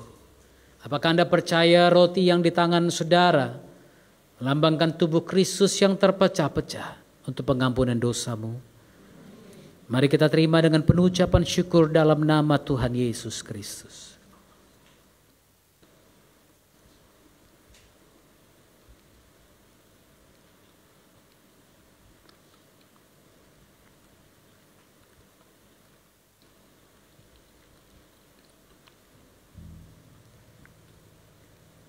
Mari angkat cawan di tangan kanan kita tinggi-tinggi. Sesudah itu ia mengambil cawan, mengucap syukur, lalu memberikannya kepada mereka dan berkata, "Minumlah kamu semua dari cawan ini, sebab inilah darahku, darah perjanjian yang ditumpahkan bagi banyak orang untuk pengampunan dosa." Apakah saudara percaya anggur yang ada dalam cawan ini melambangkan darah Kristus yang tercurah untuk pengampunan dosamu? Mari kita terima dengan penuh ucapan syukur dalam nama Tuhan Yesus Kristus. Haleluya.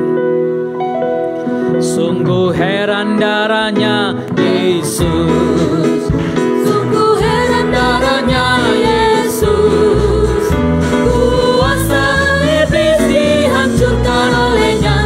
Sungguh heran darahnya Yesus, sungguh heran darahnya Yesus, sungguh heran darahnya Yesus. percaya Kuasa iblis dihancurkan olehnya. Sungguh heran darahnya Yesus, darahnya amat kuasa, sucikan dari dosa, dari dosa, lepaskan segala susah. Darahnya tebus saya, darahnya amat kuasa, sucikan dari dosa, lepaskan segala susah. segala susah. Darahnya tebus saya. Bilurnya, Bilurnya, bilurnya sungguh heran. Bilurnya, bilurnya membawa kesembuhan. Asal percaya saja semua sakit hilanglah. Oleh darah Yesus tertolong. Bilurnya, bilurnya percaya bilurnya menyembuhkan engkau, sungguh heran. bilurnya memulihkan engkau. Membawa kesembuhan. Asal percaya saja semua sakit hilanglah. Oleh darah Yesus tertolong. Asal percaya saja semua sakit hilanglah. Oleh darah Yesus tertolong. Asal percaya saja semua sakit hilanglah. Oleh siapa? Oleh darah Yesus tertolong. Engkau yang sedang sakit, percaya oleh bilur-bilurnya engkau menjadi sembuh. Terima dalam nama Yesus. Terima kesembuhanmu dalam nama Yesus. Terima mujizatmu dalam nama Yesus. Terima pemulihanmu dalam nama Yesus. Terima pemulihan keluargamu dalam nama Yesus. Terima, terima, terima dalam nama Yesus. Dalam nama Yesus. Dalam nama Yesus. Shandarabagoralalabayaralalabasyeka. Naikkan syukur, percaya engkau sudah sembuh. Percaya engkau terima mujizatmu. Percaya keluargamu dipulihkan, anak-anakmu dipulihkan, istrimu dipulihkan, suamimu dipulihkan, orang tuamu dipulihkan, pekerjaanmu diberkati, usahamu diberkati, apapun yang kau lakukan diberkati Tuhan untuk kemuliaan namanya. Percaya, terima dalam nama Yesus. dalam nama Yesus. Karena firman-Nya berkata, apapun yang kau minta, jika engkau sepakat percaya bahwa engkau sudah menerimanya, maka engkau akan menerimanya dalam nama Yesus Tuhan. Haleluya, haleluya, haleluya, haleluya. Shandarabashi karabayandarabashi. Oh haleluya, haleluya. Terima kasih, terima kasih Tuhan.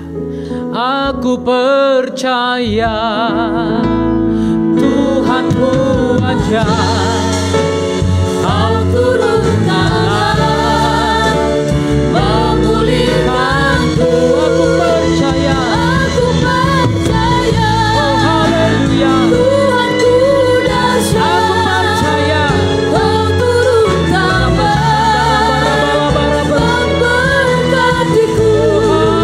Aku percaya Tuhanku aja, Kau turun tangan memulihkanku. Aku percaya Tuhanku dahsyat, Kau turun tangan memberkatiku. Kau turun tangan memberkatiku. Kau turun tangan memberkatiku. Haleluya, haleluya, amin. Kami percaya kalau Engkau turun tangan, kami diberkati. Kalau Engkau turun tangan, kami disembuhkan. Kalau Engkau turun tangan, kami dipulihkan. Kami percaya, kami percaya. Karena kami tahu kami punya Tuhan yang hidup. Kami punya Bapa yang menyayangi kami, yang memelihara kami seperti biji matanya. Kami punya firman Tuhan yang meneguhkan kami. Kami percaya, kami percaya. Haleluya. Engkau ajaib, Engkau mulia, Engkau luar biasa. Aku percaya firman-Mu berkata dalam Yesaya 53, dan oleh bilur-bilurnya kamu menjadi sembuh. Terima mujizat-Mu, terima kesembuhan-Mu di dalam nama Tuhan Yesus Kristus. Haleluya. Amin. Amin. Silakan duduk saudara. Tuhan Yesus memberkati.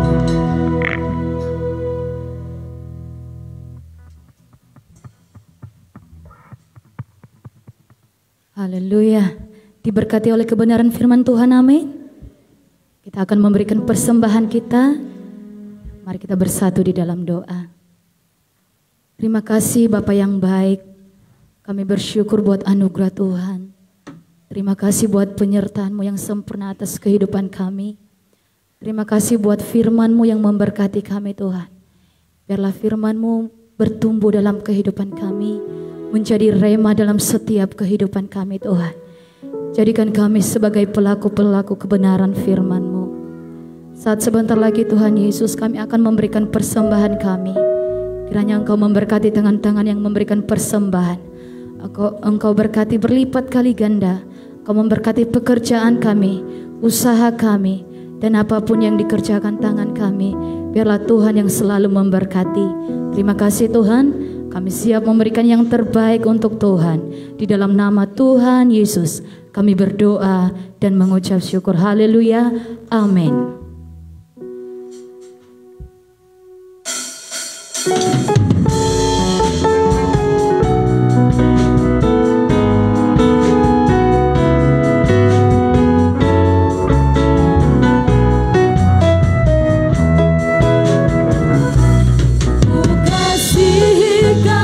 Dengan kasih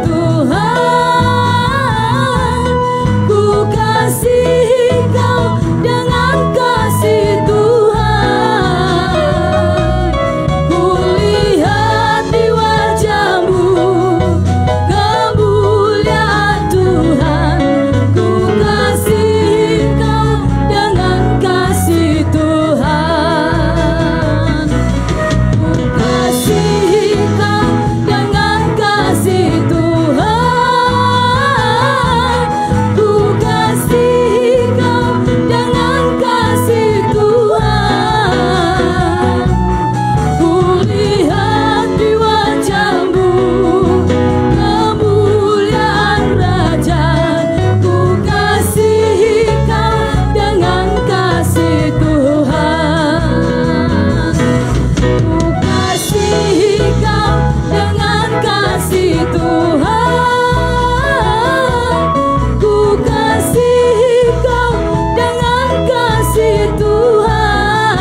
katakan Yesus kekasih jiwaku. Jiwaku, sungguh ku percaya padamu, karena kasih-Mu padaku, Kau tebus dosaku. Dari terbitnya matahari dan sampai terbenamnya, ku angkat lagu pujian, tinggikan nama-Mu. Dengan kendang ku puji dengan kecapi. Ku bernyanyi, haleluya Yesus kekasihku. Dengan kendang ku puji dengan kecapi. Ku bernyanyi, haleluya Yesus kekasihku. Tuhan memberkati persembahan saudara. Pengumuman kami serahkan kepada hamba-Nya.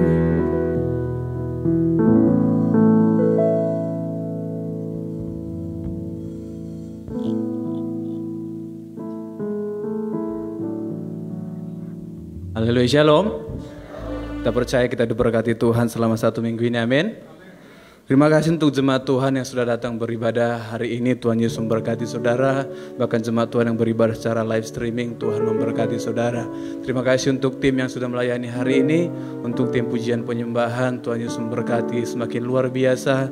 Dan juga Aser, LCD, semuanya Tuhan berkati. Bahkan hamba Tuhan yang sudah melayani kebenaran firman Tuhan, biarkan Tuhan memakai dan memberkati semakin luar biasa, amin.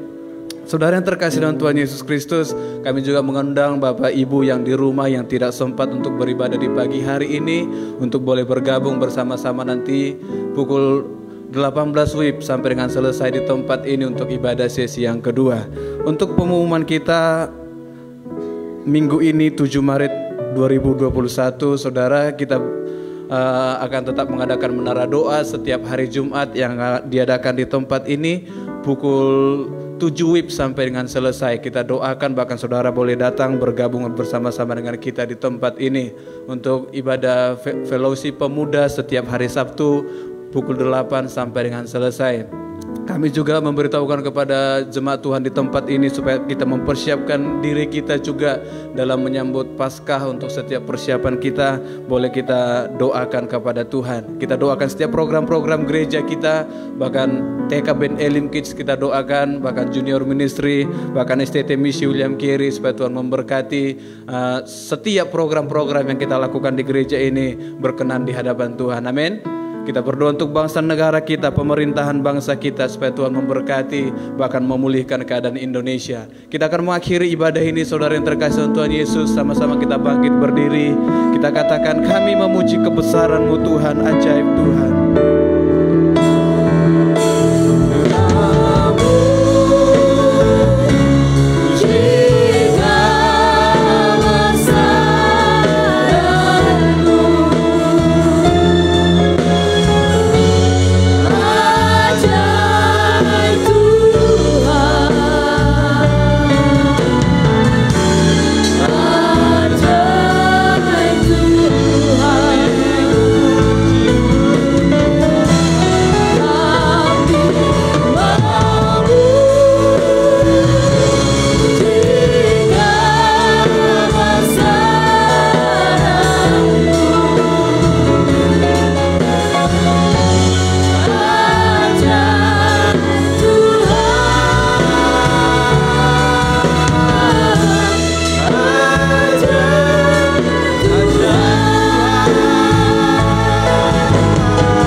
Kebesaran Tuhan, kami bangga punya Tuhan yang ajaib seperti Engkau. Kami bangga punya Yesus yang tidak pernah meninggalkan kehidupan kami, Tuhan. Terima kasih untuk perkenanan Tuhan. Terima kasih buat hadirat Tuhan yang kami rasakan sepanjang pagi sampai siang hari ini, Tuhan. Terima kasih Bapa yang baik. Kami bersyukur Tuhan untuk tubuh dan darah-Mu yang kami terima hari ini, yang mempersatukan kami dengan Bapa di sorga. Terima kasih Bapa yang baik. Kami bersyukur buat firman-Mu yang kami terima hari ini Tuhan. Kami percaya biarkan firman-Mu rema dan bertumbuh dalam setiap kehidupan kami Tuhan. Berkati hamba-Mu, berkati Bapak Gembala kami di tempat ini. Engkau pakai semakin luar biasa pelayanannya Bapak yang baik. Bahkan keluarganya Tuhan berkati di dalam nama Tuhan Yesus. Berkati Bapak yang baik, setiap pergumulannya Tuhan menjawab di dalam nama Yesus.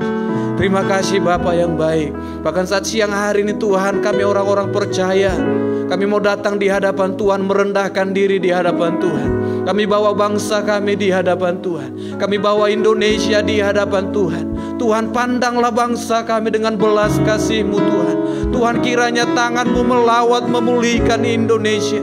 Dari Sabang sampai Merauke Tuhan, pulihkan Indonesia di dalam nama Yesus. Biarkan belas kasih-Mu memerintah atas bangsa kami. Kami perkatakan shalom atas Indonesia. Kami perkatakan damai sejahtera Tuhan atas bangsa kami Tuhan. Tuhan, kami bersyukur untuk bangsa kami. Kami bersyukur untuk pemerintah bangsa kami. Kami bersyukur untuk presiden dan wakil presiden kami Tuhan. Berkati Bapak Joko Widodo Tuhan. Berkati Bapak Haji Ma'ruf Tuhan. Tuhan, biarkan hikmat yang daripada Tuhan ada dalam pemerintahan mereka Tuhan. Engkau berkati para MPR Tuhan, DPR, gubernur, wali kota, bupati, kepala desa Tuhan. Tuhan memberkati mereka. Biarkan roh takut akan Tuhan ada atas pemerintah bangsa kami Bapa yang baik. Bahkan kami berdoa secara khusus untuk Sumatera Tuhan, tempat kami berdiam Tuhan, tempat kami tinggal. Tuhan, kami berdoa untuk kesejahteraan kota kami. Kami berdoa untuk Sumatera. Kami berdoa untuk kota Medan di dalam nama Tuhan Yesus. Biarkan damai-Mu memerintah atas Medan sekitarnya Tuhan. Kami bersyukur buat wali kota kami yang baru Tuhan. Kami berdoa biarkan roh takut akan Tuhan ada atas wali kota kami di dalam nama Yesus. Terima kasih Bapa yang baik. Pulihkan bangsa kami Tuhan. Kami berdoa Bapa yang baik di masa-masa sulit ini Tuhan. Di masa-masa pandemik ini Tuhan. Tuhan memulihkan keadaan Indonesia. Tuhan memulihkan ekonomi bangsa kami di dalam nama Yesus. Memberkati tanah, memberkati ladang, memberkati laut di dalam nama Tuhan Yesus Kristus. Berkati bangsa kami Tuhan. Bahkan kami berdoa untuk tim medis Tuhan, dokter, perawat, bidan, farmasi. Mereka yang berdiri di garis depan di masa-masa pandemik ini Tuhan. Tuhan tolong mereka, Tuhan tutup bungkus mereka di dalam nama Yesus. Tuhan pelihara mereka di dalam nama Yesus. Bahkan kami berdoa Tuhan buat alat-alat negara. Engkau berkati TNI Polri Tuhan. Engkau berkati mereka yang berjaga-jaga untuk keamanan bangsa negara kami Tuhan. Khususnya anak-anak Tuhan, mereka yang berdiri di garis-garis depan Tuhan. Berdiri di perbatasan-perbatasan negara Tuhan. Tuhan menolong mereka di dalam nama Yesus. Tuhan pelihara mereka di dalam nama Tuhan Yesus. Terima kasih Bapa yang baik. Terima kasih untuk kasih setia Tuhan yang tak berkesudahan atas bangsa kami. Tuhan berkati gereja-gereja-Mu Tuhan. Tuhan bangkitkan gereja-Mu di akhir-akhir zaman ini Tuhan. Biarkan gereja-Mu bangkit menjadi penuai yang siap Bapa yang baik. Berkati setiap denominasi gereja. Engkau berkati aras-aras nasional gereja-Mu Tuhan. PGI, PGPI, PGLI Tuhan, berkati gereja-gereja Tuhan. Tuhan, kami menolak roh perpecahan atas gereja Tuhan. Kami menolak roh persaingan yang tidak benar di dalam nama Tuhan Yesus. Tapi biarkan gereja-Mu bangkit menjadi alat-Mu Bapa yang baik. Berkati setiap bapak-bapak gereja Tuhan. Berkati setiap gembala sidang. Berkati setiap penginjil Tuhan. Berkati setiap misionaris Tuhan. Engkau berkati bisop Tuhan. Berkati mereka Tuhan. Yang mereka yang berikan hidupnya untuk melayani Tuhan. Tuhan berkati di dalam nama Yesus. Tuhan bela setiap hamba-hamba Tuhan. Tuhan bela gereja-Mu di dalam nama Tuhan Yesus Kristus. Bahkan kami berdoa untuk gereja-gereja di seluruh dunia ini Tuhan. Mereka yang teraniaya Tuhan. Umat-Mu yang teraniaya karena nama Tuhan. Tuhan, kami berdoa bagi mereka Tuhan. Tuhan hiburkan mereka.